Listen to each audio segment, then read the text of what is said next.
Кутмандуу кечиңиздер менен түз эфирде жаңылыктардын толукталган чыгарылышы, аны мен Нурасан Бактыбеков тааныштырам. Алгач бүгүнкүлөрдөн кыскача.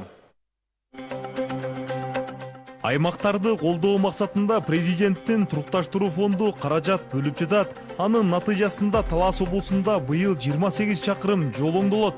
Кыйла жолдор болуп калды да. Бир каланы менен эмес, жашоочулардын баардыгы эле абдан ыраазы болуп жатат. Мына өзүңүздөр көрүп тургандай мына жолдорду караңыздарчы. Бүт баардык шарты менен. Жергиликтүү өз алдынча башкаруунун 35 жылдыгы Сүккөлдө республикалык семинар кеңешмеде белгиленди. Ийгиликтүү долбоорлор тааныштырылып, аймактардын өнүгүүсүнө багытталган жаңы демилгелер талкууланды. 60 жыл мурун кум болуп басып жаткан суу келбеген жерди ылайык өкмөт тарабынан өздөштүрүлүп, чыжытканакка эгишип 90 гектар абак тийишкен экен. Ошонусу бизге таасир берди. Ат башы районуна анча мүнөздүү эмес мөмө жемиштер жана жашылчалар өстүрүлүүдө. Эймалардын түшүмдөрүн жыйноо убагы келди. Мына карабайсыздар, жарымынан ылдый чыкты да. Ар биринен мен болжолумда бир жок эле дегенде минимум 1 килограммдан береби дейм да.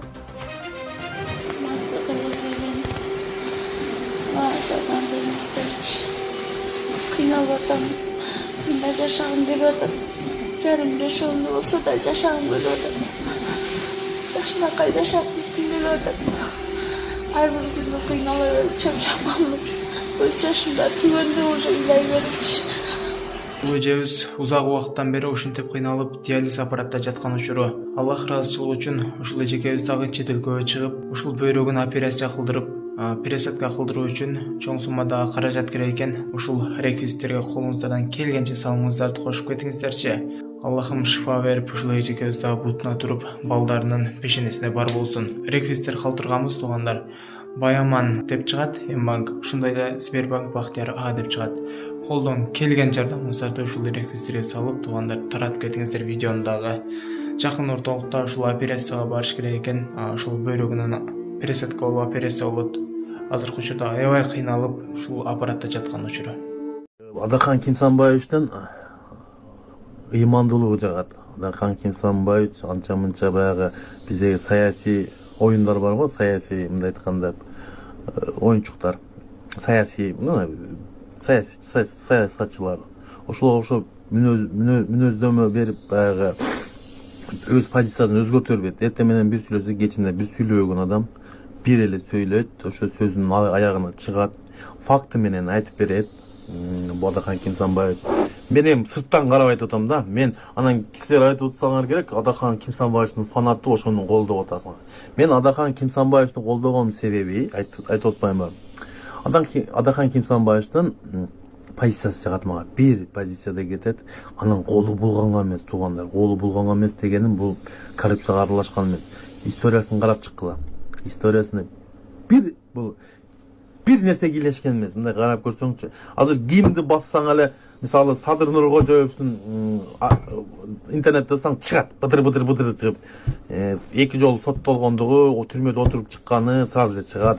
Эл барып закон сап чыкканы чыгат. Мисалы эжеси жөнүндө чыгат, банк уурдап, рейдерсиз акылды. Ошондой чыга берет. Адахан Кимсанбаевде ондой нерсе жок да.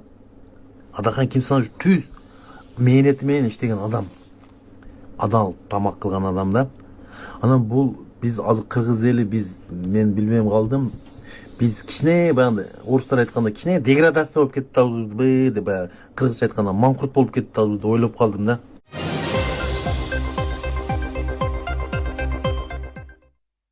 Президенттин өзгөчө тапшырмалар боюнча атайын өкүлү Бакыт Төрөбаев Каракол Эңилчек унаа жолунун курулушунун жүрүшүн текшерди. Курулуштун жүрүшүн карап чыгып, объектилерди текшерип, долбоорду ишке ашыруу боюнча подрядчылардын жана жооптуу мамлекеттик органдардын өкүлдөрүнүн отчетторун укту. Бекитилген жумуш графигин сактоого, курулуштун сапатына жана материалдарын, атайын жабдууларды өз убагында камсыз кылууга өзгөчө көңүл бурулду.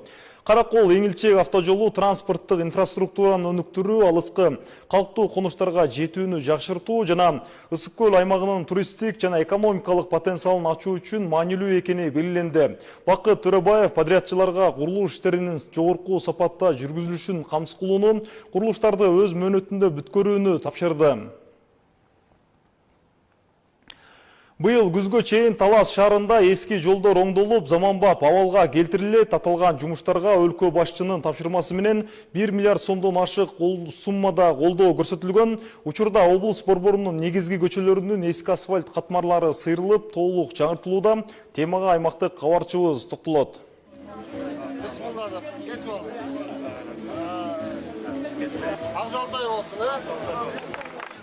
Талас шаарындагы бул жолдордун ачылышын айдоочулар чыдамсыздык менен күтүшкөн. Себеби Сарыголов, Шамбетов, Мырзалиев жана Шекербек Шеркулов атындагы көчөлөр бир топ убакытка жабылган. Жергиликтүү бийлик асфальт басылып бүткөн жогорудагы 4 жолду бүгүн ачып, пайдаланууга берди. 5 көчөнү, 5 километрден ашык көчөнү колдонууга берип жатабыз. Жолдорубуз шаарыбызга өнүгүп алып келсин, элге 15-20 жылдан кем эмес убакыт кызмат кылсын. Бардык жолдорду буюрса сапаттуу кылып салабыз. Шаарыбызда Талас шаары мына 2 ай калды. 2 айдан кийин эл суктанаарлык 3 жыл, 4 жыл Таласта болбой келип калган адамдарга таанылык ис кылып, бир жакшынакай жаркыратты өзгөртөбүз буюрса.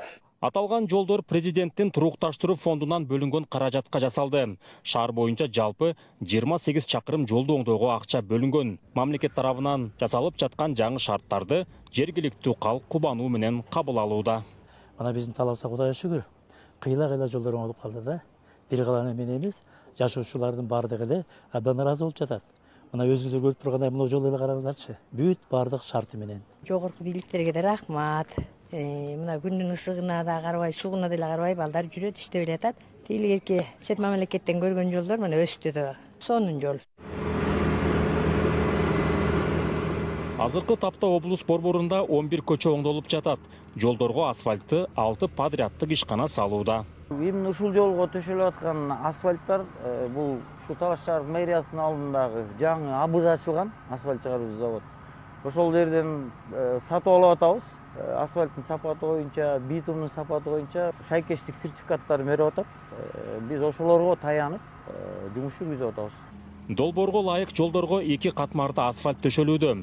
Бул сапар жергиликтүү бийлик жол четине бордюрларды, лотокторду коюп, жол белгилерин учурунда орнотууга өзгөчө көңүл бурууда.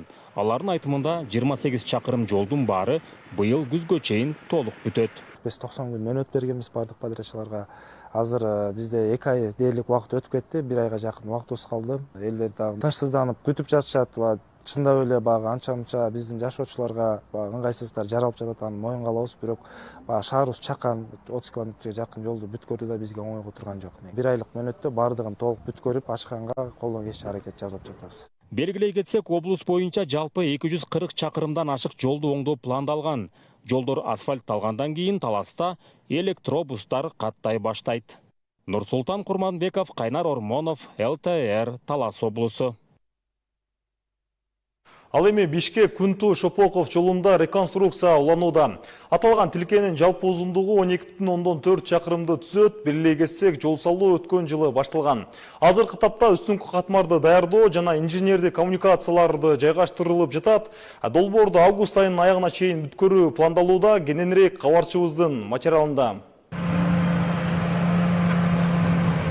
Бишкек Күнту Шопоков жолунун реконструкциясынын кезектеги эти уланууда. Учурда Токпай айылы аркылуу өткөн тилкеде жолдун негизин даярдоо, суу өткөрүүчү түтүктөрдү орнотуу жана инженердик коммуникациялар жайгаштырылууда. Бизде азыркы убакта 4 гусеничный экскаваторубуз иштеп атат.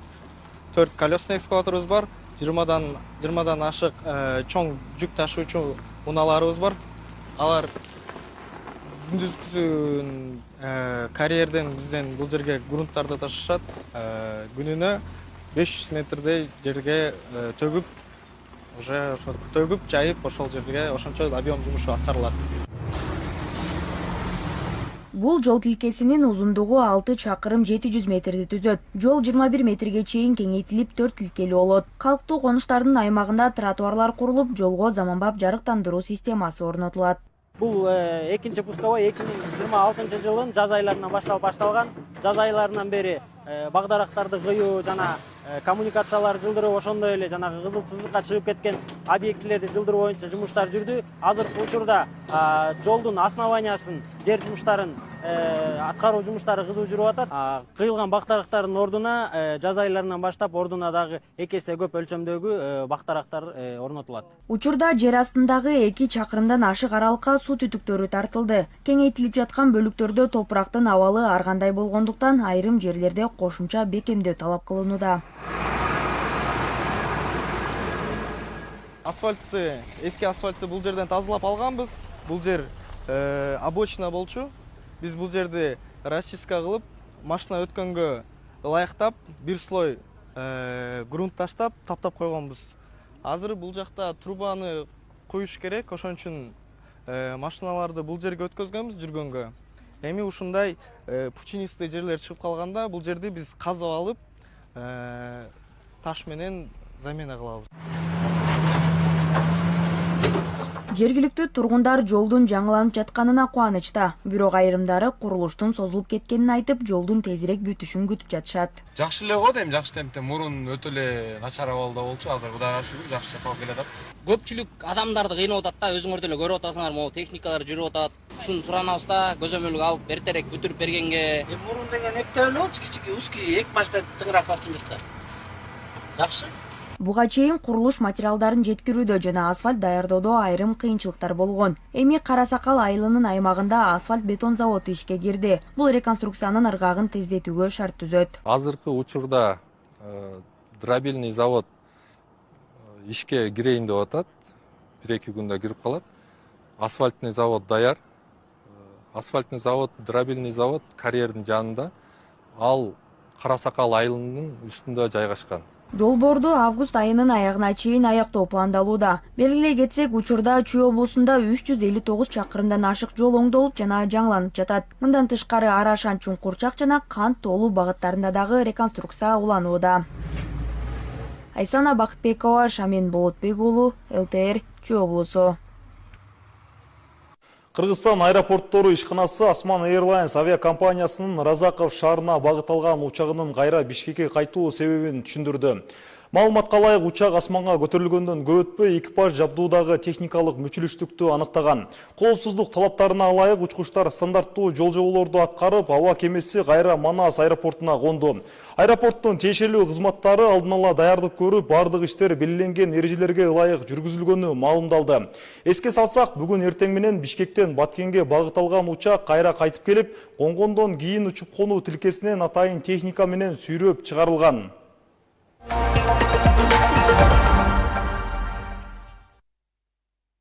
Өлкөнүн өнүгүүсүндө маанилүү орунду ээлеген жергиликтүү өз алдынча башкаруу системасы быйыл 35 жылдык тарыхый белеске жетти. Бул маанилүү маареке Ысык-Көл облусунда республикалык семинар кеңешме менен белгиленип, 7 дубандан барган катышуучуларга аймактарды өнүктүрүүдөгү ийгиликтүү тажрыйбалар көрсөтүлдү. Сөз кабарчыбызда. Мындан 35 жыл мурда Кыргызстанда жергиликтүү өз алдынча башкаруу системасы түптөлгөн. Ошондон бери муниципалитеттер калкка эң жакын бийлик бутагы катары жергиликтүү маанидеги маселелерди чечүүдө, аймактарды өнүктүрүүдө эң маанилүү ролду аркалап келишет. Дал ошол жергиликтүү өз алдынча башкаруунун 35 жылдыгы бүгүн Ысык-Көл облусунда белгиленип жатат. Ага 7 дубандан келген мамлекеттик жана муниципалдык кызматкерлер, ошондой эле жергиликтүү өз алдынча башкаруу органдарынын өкүлдөрү катышууда. Иш чарага министрлер кабинетинин төрагасынын орун басары Улан Маматканов, мамлекеттик кызмат жана жергиликтүү өз алдынча башкаруу иштери боюнча мамлекеттик агенттиктин директору Элчибек Жантаев баштаган мамлекеттик жана муниципалдык органдардын өкүлдөрү катышты. Расмий бөлүктө жергиликтүү өз алдынча башкаруунун өнүгүшүнө салым кошкон кызматкерлер сыйланды. Гүлзат Эркинбековна. Семинар өткөрүүчү жай катары 2025 жылдын жыйынтыгы боюнча мыкты айыл өкмөт деп таанылган Түп районундагы Ысык-Көл айыл аймагы тандалган. Катышуучулар мына ушул аймактагы ишке ашырылып жаткан долбоорлор, инфраструктуралык демилгелер жана муниципалдык башкаруудагы алдыңкы тажрыйбалар менен таанышты. 60 жыл мурун кум болуп басып жаткан суу келбеген жерди ушул айыл өкмөт тарабынан өздөштүрүлүп чычырканак эгишип 90 гектар бак тигишкен экен. Ошонусу бизге таасир берди. Бул деген бүгүнкү күндө биздин ажообуздун астап койгон максатыбыз, милдетибиз органикага өтүү. Ал жерде ошо чыныгы органика бар экен. Анан сууну үнөмдүү пайдалануу максатында тамча суу менен ишке ашып атыптыр. Муну бүт республика боюнча жайылтканга жакшы болот. Биз ошону бүгүн жакшы таанышып, өзүбүзгө керектүү жактарын алдык. Иш чаранын алкагында президенттин улуттук дем дүйнөлүк бийиктик жарлыгынын негизинде акыл майдан интеллектуалдык долбоору өткөрүлдү. Анын жүрүшүндө кызматкерлер тарых, кыргыз тили жана логикалык суроолору боюнча билимдерин сынашты. Жыйынтыгында 4 облустун ичинен Ысык Көл облусунун командасы жеңүүчү аталып, 250 000 сомдук сертификатка ээ болушту. Колдон келишинче даярдандык, 4 команда атаандаш болдук, таймаштык, аябай сүрдөдүк, аябай куш суроолор берилди. Чындыгында бул өзүбүз үчүн жакшы болду. Унутта калып калаткан нерсенин баарын кайра баштан окуп, миибизге сиңирип алдык. Кыргызстандын географиясы болсо жер суу аттары десек болот. Ал жакта логикалык суроолор болот. Эми жана ошо эме болот. Искусственный интеллект жөнүндө да суроолор болот ал жакта. Ысык Көл облусу чемпион болду. 2-нчи орун болсо Талас облусу болду. 3-нчү орун Нарын, 4-нчү болсо Чүй облусу болду. Ал эми практикалык бөлүктө катышуучулар аймактагы алдыңкы тажрыйбаларды өз көзү менен көрүп, алардын иш алып баруу усулдары менен таанышышты. Бул иш чара жергиликтүү өз алдынча башкаруу органдарынын натыйжалуу ишин колдоого жана аймактар аралык кызматташууну бекемдөөгө багытталган. Дана Гулалиева, Ынтымак Дафталиев, ЛТР, Ысык Көл облусу. Акыркы 3 жылдан бери Ат башы районунда мөмө жемиш кластери жайылтылып, анын алгачкы натыйжалары купулга толоорлук. Эгер тажрыйба иретиндеги ушул аракет оңунан чыкса, бул өрүн Карагат менен Чычырканактын мекенине айланмакчы. Ошондой эле жергиликтүүлөр ар кандай жашылчаларды өстүрүүгө да басым жасашууда. Алардын айрымдарынын именеттери тууралуу аймактык кабарчыбыз Бөлөкбай Шеримбеков айтып берет. Акжар айылынын фермери Дүйшөнбек Ыбыраев Ат башы районунда биринчилерден болуп, көнүмүш тыйганчылыгын өзүнө анча тааныш эмес багбанчылыкка алмаштырган. Чындыгында аксакалдын чарба жүрүүдөгү мындай чукул бурушу жердештеринин таңданууларын жараткан. Арасында мыйыгынан жылмайышып, анын бул аракетин апендилик катары баалашкандар да болгон. Бирок эр эмгегин жердин жебестиги чын убакыттын өтүшү менен 60 соттук аянттагы 1000 түп капитан сортундагы карагат текши өсүп, быйыл алгачкы түшүмү жыйналмакчы. Мына карабайсыздар, жарымынан ылдый чыкты да. Мен ар биринен мен болжолумда бир жок эле дегенде минимум 1 килограммдан береби дейм да. Анан бу 1000 түп айдаган 950 болсо 950 килограмм алабызбы деген болжол бар да. Анан эми бу эндиги жылы жаз менен неме уюштурам. Питомник. Бир 4000-5000 түп черенок тургузсам, жерими даярдап койдум. Негизден арпа, чөп жана картошка артышка Ат башы районунда багбанчылык эми гана өздөштүрүлүүдө. Мындан 2 жыл мурун 20 гектар аянтка карагаттын жана Чычырканактын көчөттөрү отурулуп, алдынын быйыл өз жемишин берери күтүлүүдө. Нарын облусунда мөмө жемиштер кластерине ылайык 80 гектар жерге карагаттын жана Чычырканактын көчөттөрү отурулган. Алардын өнүмдөрү бүгүнкүгө канааттандырарлык. Теңир толуктар үчүн багбанчылык жаңылык болгондуктан маал-маалы менен атайын окууларды уюштуруп туруда унутта калган эмес. Мындай көрүнүш кандайдыр бир деңгээлде чарба жүгүнүн былыкмасын кеңири жайылтууга мыкты өбөлгөн. Анткенен облустагы абырайы жылуу делинген бири-бирине коңшу Кочкор жана Жумгал райондагылар өздөрүнө көнүмүш тойт өсүмдүктөрүн, кылкандуу данагиндерин жана картошканы башкаларга алмаштыргылары жок. Быйыл Актала районуна жакшы активдүү башталды. Быйылкы жылга 26 миңден ашуун мөмө жемиштин түрлөрү 26 жылга айдалды. Анан буга чейинки айдалган көчөттөрдөн уже жемиш бере башташты. Асылдуулугу төмөн жерлерден жер берүү боюнча, өздөштүрүү боюнча дагы көп жакшы багыттар бар. Ал эми Ат башы айылынын тургуну Турат Айтбаевдин үй бүлөсү өз күнөсканасында бадыраң менен помидор өстүрүшөт. Мында эч кандай химиялык заттар жана минералдык жер семизгичтер колдонулгандыктан витаминге бай жашылчалары экологиялык жактан эң таза. Ушундан улам аларга суроо талаптар да жогору. 3-4 жыл болуп калды. Мындай деле химия эч кандай деле эч нерсе колдонгон жокпуз. Үйдөгү малдын кыгын эле момундай даярдап коюп эле Эч кандай эчтеге кошулма жок. Анан эле ушундан эле себеп эле ошо менен өстүрүп атабыз. Кудайга шүгүр эле. Жакшы түшүнүп алабыз. Бир сезондо болжол менен огурцудан 1 тоннага чукул кетет го деп ойлойбуз. Мындай биз уламкысын улам эле bir күндө кээде 30-40 килограммдан өткөрүбүз, 3-4 жака, 5 жакага чейин огурцуларды. Ана помидорду кичине азыраак эле айдайбыз. Түйшүгүнүн көптүгүнөн же кыш аязынын узакка созулушунан Теңир Тоо жергесинде кезегинде массалык түрдө башталган жашчыларды өстүрүү учурда кыйла эле басаңдаган.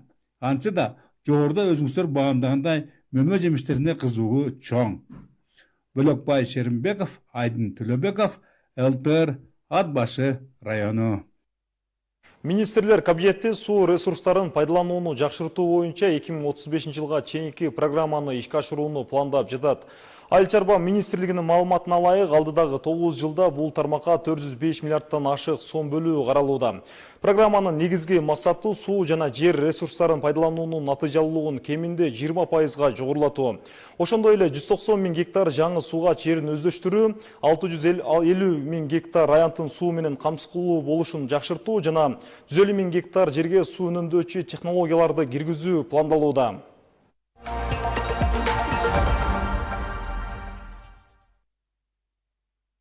Кырдаалдар министри Канатбек Чыныбаев Аксы жана Жалал Абука райондоруна барып, селден жабыркаган аймактардагы калыбына келтирүү иштеринин жүрүшү менен жеринен таанышты. Иш сапардын алкагында министр аткарылып жаткан иштерди көзөмөлгө алып, жооптуу кызматкерлерге тапшырмаларды берди. Ал жарандардын өмүрүн жана материалдык баалуулуктарын коргоо биринчи кезектеги милдет экенин белгиледи. Ошондой эле Алабука районундагы Токой кызматынын ишмердүүлүгү жана жаңы отургузулган көчөттөрдүн абалы менен таанышып, райондук өзгөчө кырдаалдар бөлүмүнүн имаратын көрүп чыкты. Министр кызматкерлер үчүн заманбап шарттарды түзүү зарылдыгын айтып, өздүк курам арасында мыйзамсыз акча чогултуу фактыларына таптакыр жол берилбеши керектигин эскертти. Ысык-Көл районунун Григорьев капчыгайында селден жабыркап, жараксыз абалга келген көпүрө толугу менен калыбына келтирилди. Өзгөчө кырдаалдар министрлигинин маалыматына ылайык, көпүрө малчылар, жергиликтүү тургундар жана эс алуучулар үчүн негизги өтмөктөрдүн бири болуп саналат. Калыбына келтирүү иштерине куткаруучулар Садыраке атындагы айыл өкмөтү жана Чайна Роуд компаниясынын адистери менен техникалары тартылды. Эске салсак, 2-июлда нөшөрлөгөн жамгырдан улам Чоң Ак Суу дарыясында суунун деңгээли көтөрүлүп, капчыгайдагы 5-чи көпүрө жараксыз абалга келген болчу. Ушул күндөн тарта 13-июлга чейин өлкөнүн тоолуу жана тоо этектериндеги райондорунда сел жүрүп жана суулар ташкындашы мүмкүн. Буга абанын температурасынын кескин жогорулашы жана тоолордогу мөңгүлөрдүн ээриши себеп. Ошондой эле күтүлүп жаткан жаан-чачындан улам дарыяларда суунун деңгээли көтөрүлүшү мүмкүн. Жарандарга сел кооптуу аймактарда өзгөчө этият болуп, зарылчылык болбосо тоолуу жолдорго чыкпоо сунушталды. Эми программанын 2-чи бөлүгүн өтөбүз, андагы темалардан кыскача. Эми өлкө аймагына келип иштеп жаткан эмгек мигранттары патент, камсыздандыруу төгүмдөрүн төлөй башташат. Аларга карата киргизилген жаңы талаптар боюнча бүгүн салыкчылар Ошто түшүндүрүү ишин жүргүздү. Иштеген бир айына ошо иштегенде жараша 800 сом патент, 1600 сом 1 айлык ошо патент төлөп иштей беришет. Кыргызстанда телефондук алдамчылык күч алып, миңдеген жарандар жабыркап жатат. Алдамчылар кандай жаңы ыкмаларды колдонууда? Дроперлер кимдер жана кайдан чыгууда? Толугураак бүгүнкү сюжетте. Күнүмдүк турмушта колдонулган түрдүү буюмдардан өзгөчө музыкалык аспаптарды саган музыкант ал 50ден ашуун коллекциясын топтоду. Ар биринде үндөр бар да. Балдардын кызыктырган себеби аккордеон комузга кызыккан балдар кээде бир гана аспап менен чектелип калбайт да. Ошон үчүн ушул аспаптарды кошумчаласак, балдар кызыгып, муну менен да ойноп келишет, аны менен да ойноп келишет.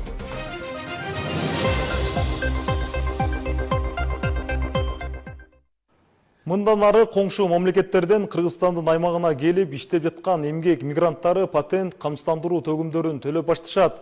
Ушуга байланыштуу мамлекеттик салык кызматынын Ош шаардык башкармалыгы ИИМдин миграция бөлүмүнүн өкүлдөрү менен биргеликте башка өлкөнүн жарандарына карата салыктык түшүндүрүү иштерин жүргүздү.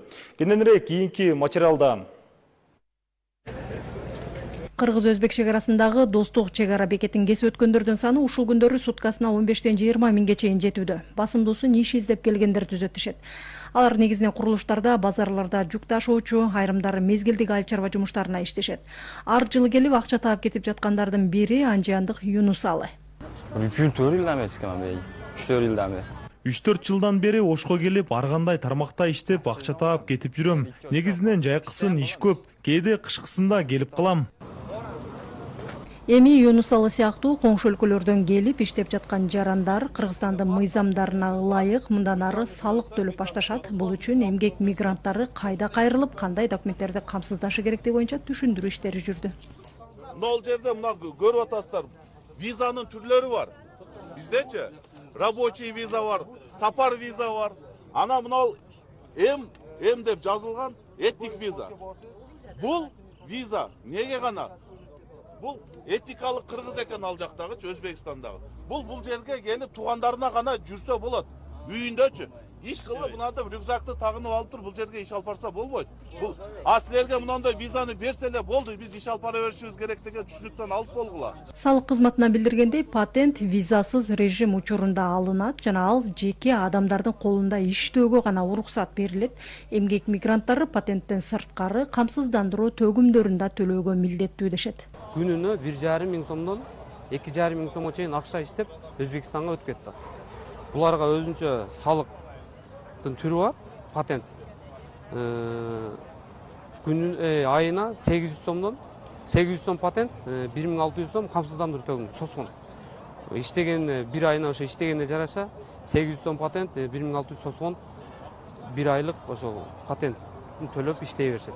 Бул салыктарды төлөө үчүн чет өлкөлүк жарандар алгач Оштогу калкты тейлөө борборлорунан жеке идентификациялык номер алуулары зарыл. Ал аркылуу салык башкармалыгынын расмий каттоосуна алынат. Патент берүүгө биздин система даяр. Биринчи булар келип туруп эле биздин сон деп коет, паспорт столунан барып туруп, биздин программага түшө турган пин деп коет го, жана жеке номер. Ошондой алып туруп эле бизге барса, биз тез аранын ичинде эле патенттерин беребиз, жана буларга каттоо коюп, буларга өзүнчө жеке кабинетине кириш үчүн логин пароль беребиз. Бизге бир жолу барат, башында бир жолу барып каттоого туруп, жеке номерин алгандан кийин булар өзү эле баягы телефон түшүнсө, өздөрү эле телефондо эле баягы жеке номерине, жеке кабинетине кирип, патенттерин ай сайын өздөрү эле улантып, Кыргызстандын ичинде ишмердүүлүк, баягы эмгек мигранттык ишмердүүлүк жүргүзүлсө болот. Эми туура мыйзам боюнча туура, катан налог төлөшүбүз керек. Азыр салыкчылар салык төлөмдөрү боюнча түшүндүрүп кетишти. Тапкан каражатыбызга жараша салык төлөгөнүбүз туура эле. Россияга барганда деле салык төлөп жүргөнбүз. Азыр эми бир апта убакыт беришти. Аракетибизди баштайбыз. Кылабыз эми, аракет кылабыз эми. Ал эми эмгек мигранттарын ишке тарткан юридикалык же жеке ишкер тараптардын да расмий каттоодон өтүүсү талап кылынат. Иш берүүчү салык агенти катары аларда тиешелүү төлөмдөрдү жүргүзүп турушу эскертилет. Миргүл Бокошова, Нурсултан Абдыкерим уулу, ЛТР, Ош шаары. Телефондук алдамчылык күч алууда. Ички иштер министрлигинин маалыматына ылайык, жыл башынан бери 2000ден ашык кылмыш катталып, алардын дээрлик 43%-нын бети ачылган. Адистердин айтымында алдамчылар Европа жана башка алыскы мамлекеттерден болгондуктан аларды табуу кыйынчылык жаратат. Ошондой эле акыркы учурда дроппер деп аталган ортомчулар да кеңири колдонулуп, алардын арасында жаштар көп кездешүүдө. Кененирээк кабарчыбыз айтып берет. Бишкекте 4-курстун студенти интернет алдамчылардын курмандыгы болду. WhatsApp аркылуу байланышкан белгисиз адам өзүн уюлдук байланыш компаниясынын кызматкери катары тааныштырган. Ал кызды шашылыш түрдө SMS аркылуу келген кодду айтууга көндүргөн. Натыйжада 1 сааттын ичинде анын бардык эсептеринен 300 000 сомдон ашык каражат чыгарып кеткен. Мага WhatsApp аркылуу белгисиз номерден чалышты. Өзүн уюлдук байланыш компаниясынын кызматкеримин деп тааныштырды. Сим-картамдын мөөнөтү бүтүп жатат, шашылыш түрдө ырастоо керек деди. Анан SMS аркылуу келген кодду айтып берүүнү суранды. Мен ишенип айтып бердим. 1 саат өтпөй эле эсептеримдеги бардык акча жок болуп кеткенин билдим. 300 000 сомдон ашык каражатымдан айрылдым. Бул акчаны асыл 2 жыл бою топтогон. Ал коомдук тамактануу жайында иштеп, окуусу менен айкалыштырып жүргөн. Чогулткан каражатын окуу акысына төлөөнү пландаган. Бул акчаны мен 2 жыл бою топтодум. Окуу менен бирге иштеп, коомдук тамактануу жайында эмгектендим. Ар бир тапкан акчамды чогултуп, окуу акыма жеткирүүнү пландагам. Ошол каражат мен үчүн абдан маанилүү болчу. Ички иштер министрлиги белгилегендей, бул схема жаңы эмес. Бирок алдамчылар ыкмаларын дайыма өзгөртүп, улам татаалдаштырып келишет. Мурда көбүнчө өздөрүн укук коргоо органдарынын же банктын кызматкерлери катары тааныштырса, азыр уюлдук байланыш операторлорунун атын жамынышууда. Бул жактан деген баягы жанандарыбыз адашып эмесин берип коюп атпайбы? Пин коддорун, карточканын номерлерин берип алып атат. Мисалы, шылуундар өздөрүнүн ссылкаларын ар кандай шилтемелер жөнөтүп, биздин жарандарыбыз ошол ссылкаларга киргенден кийин уже шылуундарга доступ болуп калып атат да. Интернеттеги алдамчыларды аныктап кармоо кыйынга турат. Көп учурда алар Европа өлкөлөрүндө же алыскы чет мамлекеттерде болушат. Бул алардын изин табууну кыйлатата алдаштырат. Бул жылдын алгачкы 5 айында Кыргызстанда телефондук алдамчылыктын 2048 фактысы катталган. Өлкө боюнча орто эсеп менен дээрлик 43% түздү. Ички иштер министрлиги жарандарды белгисиз адамдарга жеке маалыматтарын, банк карталарынын пин коддорун бербөөгө жана шектүү шилтемелерге кирбөөгө чакырат. Ар кандай маалыматтарды жаңылоо операторлордун расмий мобилдик тиркемелери аркылуу же компаниянын кеңсесине жеке кайрылуу менен гана жүргүзүлөт. Айнура Жанышева, Абдыкадыр Турсунбай уулу, ЛТР, Бишкек. Жайкы туристтик сезон кызуу жүрүп жаткан учурда Ысык көлдө коопсуздук маселесине өзгөчө көңүл бурулууда. Миллиондогон эс алуучу келген аймакта тартипти камсыз кылуу үчүн туристтик милиция күчөтүлгөн режимде иштеп жатат. Кызматкерлер көл жээгинен тартып, тоолуу аймактарга чейин көзөмөл жүргүзүп жатышат. Теманы аймактык кабарчыбыз улантат.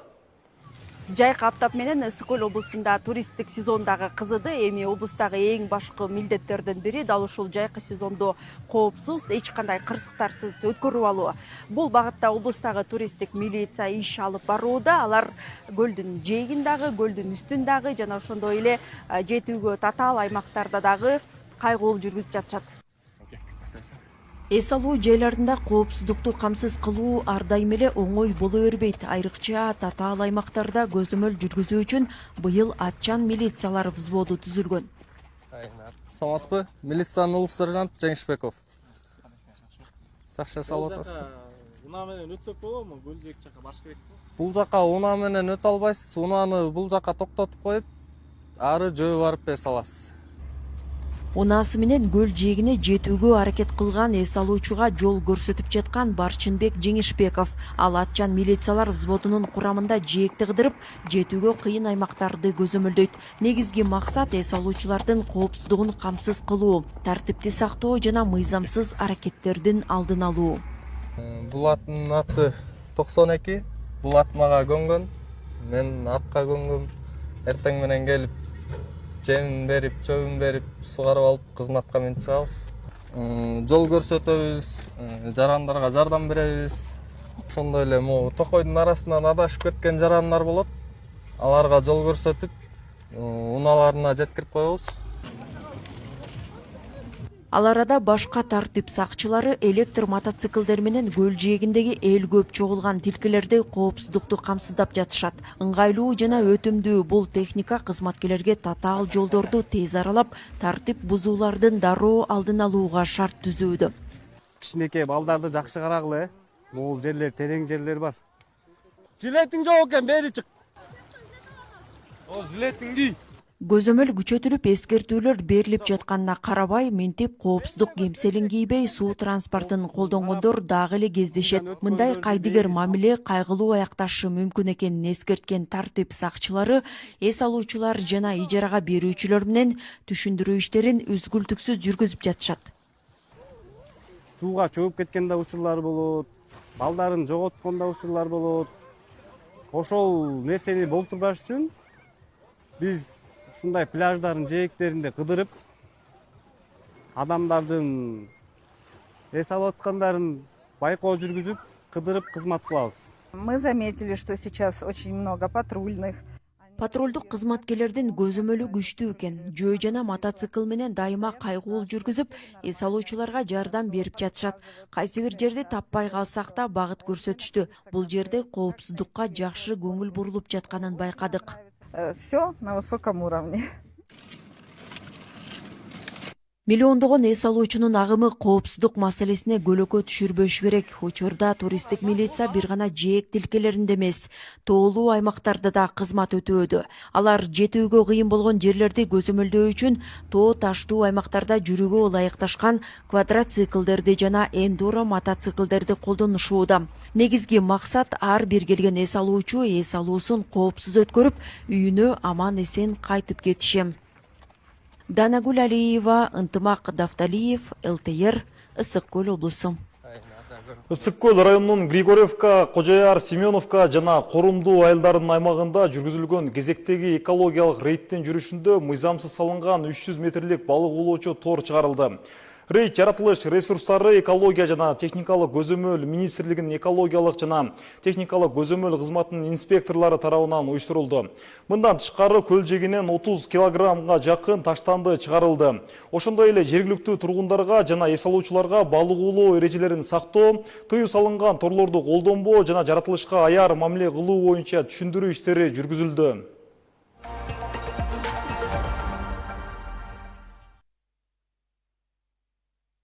Токтогул Сатылганов атындагы Ош облустук китепканасы быйыл китеп окуу фестивалы ачык асман алдында өткөрүлдү. Иш-чарага кала тургундары жана коноктор катышты. Максат китеп сүйүүчүлөрдү бириктирип, окуу маданиятын жайылтуу. Сөз кабарчыбызда. Элиза Молдошева Ош шаарынын тургуну. Ал бүгүн кызы менен Ош шаарында ачык асман алдында китеп окуу боюнча өткөн фестивалга катышты. Айтымында бул учур анын жана кызына өзгөчө жакты. Анткени мындай иш-чаралар балдардын бош убактысын пайдалуу өткөрүп, китепке болгон кызыгуусун арттырууга, ой жүгүртүүсүн кеңейтүүгө жана чыгармачылык жөндөмдөрүн өнүктүрүүгө өбөлгө түзөт дейт. Бул иш-чара ата айтып тургандай эле жайдын ысык кезинде мындай көк шиберде отуруп алып, бала менен китеп окуп, сонун атмосферада жакшы оюндар менен өткөрүлүп жатат. Биз негизи кызым экөөбүз китепканага тез келебиз. Ар 2 жумада келип, жаңы китептерди алып, окуп, кызым өзү да кызыгып калды. Китеп окуп, бул ушул жаңы дүйнөгө, башка дүйнөгө кирип, ар кандай китептерди окуп, кругозору да өсүп атат, дүйнөгө болгон көз карашы өсүп, анан ушул корпуска келип калдык. Фестивалды Токтогул Сатылганов атындагы Ош облустук китепкана уюштурган. Анда окурмандар залкар жазуучулардын адабий чыгармаларын окушту. Буга катар бири-бири менен китеп алмашып, пикирлерин бөлүшүштү. Бул учур баарына жаккан. Эми мындан ары байма-бай өтүп турса дешет. Биз азыр китеп окуп жатабыз, достору менен таза абада отурганча. Өзү мен сырттан өтүп кетип аткан болчумун. Бирок биякта көрүп калып, аябай сонун китептер бар экен. Ошон үчүн бияка келип китеп окуп келелиби дедик досторубуз менен. Өзү мага аябай китеп окуш жагат. Азыркы мага жер өтө жагып атат. Мен убактында ошо библиотекага келип китептеримди окуйм. Тынч, жакшы болот. Бирок паркта ушунча отурган абдан кооз. Касын. Фестивалга катышуучулардын жаш курагына чектөө коюлган эмес. Китеп окууну каалагандар үчүн атайын көк шиберге бурч жасалып, ал эми кичинекей окурмандар үчүн көңүл ачуучу аянтчалар да уюштурулган. Биз азыр бул жерде балдар менен жамбыл чөптөрдөн гербарий жасап жатабыз. Балдар жаратылыш менен татуу мамиледе болот. Жаратылыштагы чөптөрдүн, гүлдөрдүн аттарын үйрөнүшөт. Өздөрүнүн фантазия менен бир нерселерди жасап, өздөрүнүн фантазиясын өстүрүшөт. Көк шиберде китеп окуу фестивалы китеп сүйүүчүлөрдү топтоп алып, аларды бириктирип, китеп окуу маданиятын жайылтууга багытталган. Бул негизги максат китеп окууну жайылтуу, китепканага окурмандарды тартуу, өзүбүздүн жазуучуларды таанытуу, жана үй бүлөлүк окууну жайылтуу. Семейное чтение деген бар да, бул мурдатан бери эле келет. Ошондой. Анан эми китеп окуп, жомок окуудан сырткары ар түрдүү болуш үчүн биз ар түрдүү аянтчаларды уюштурдук да. Мындай демилгени эми уюштуруучулар жыл сайын өткөрүүнү мерчемдөөдө. Келерки жылы аймактарда улантылат. Таңсулуу Сүйүнали кызы, Нурдөлөт Сантаев, ЛТР, Ош шаары.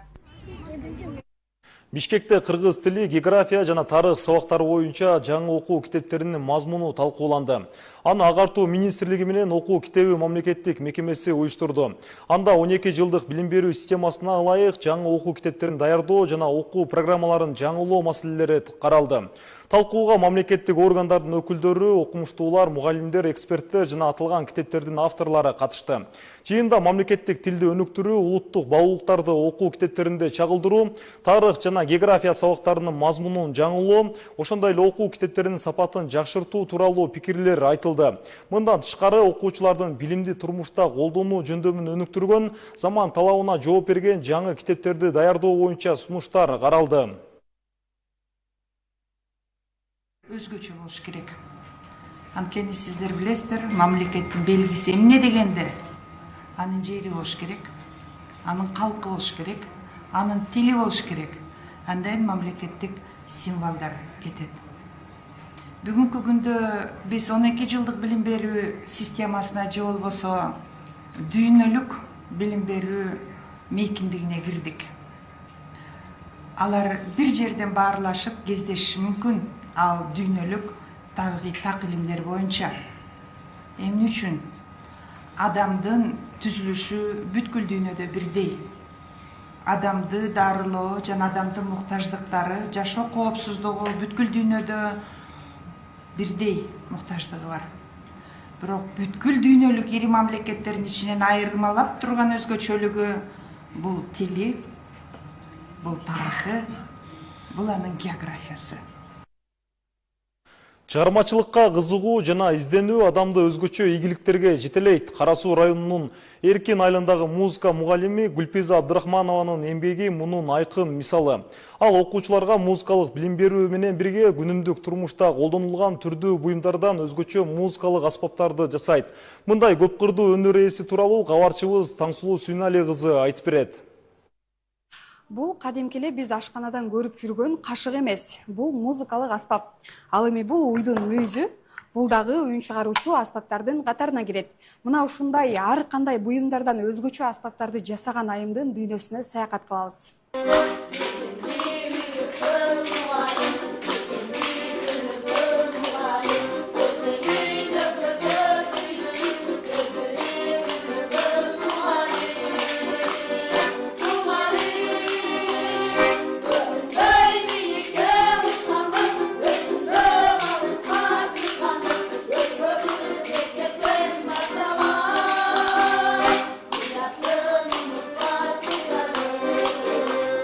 Гүлпиза Абдрахманованын чыгармачылыкка болгон кызыгуусу бала кезинен башталган.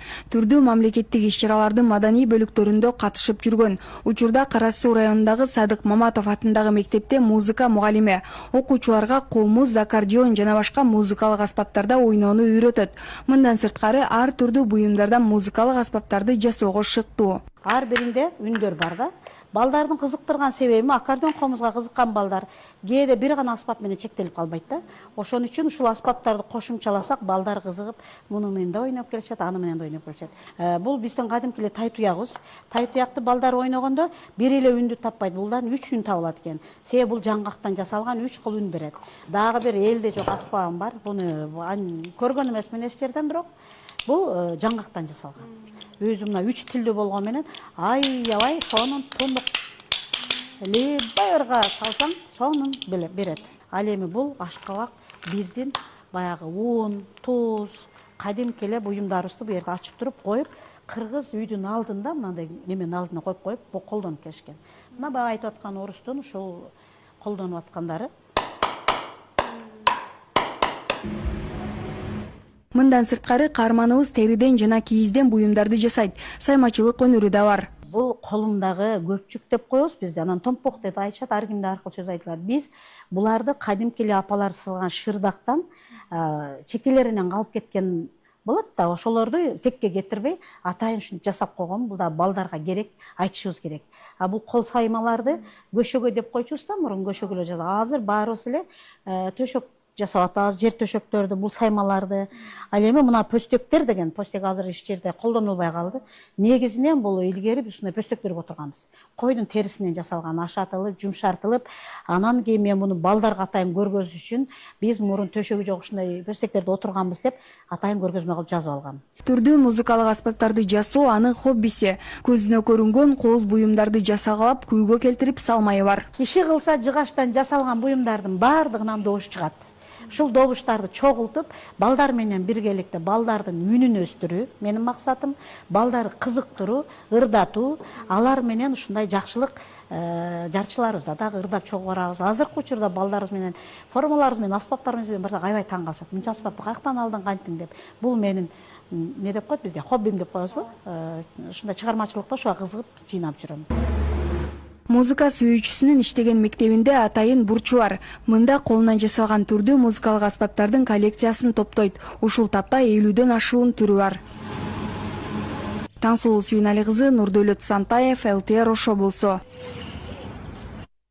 Австриядагы Кыргызстандын элчилигинин демилгеси менен Бириккен Улуттар уюмунун айлана чөйрө боюнча программасынын биргелешкен уюштуруусу менен Вена эл аралык борборунда тоолуу аймактарды туруктуу өнүктүрүү үчүн эл аралык тоо күн тартибин илгерилетүү, өнөктөштүк, эл аралык демилгелер жана Бириккен Улуттар уюмунун ролу аттуу тегерек стол өттү.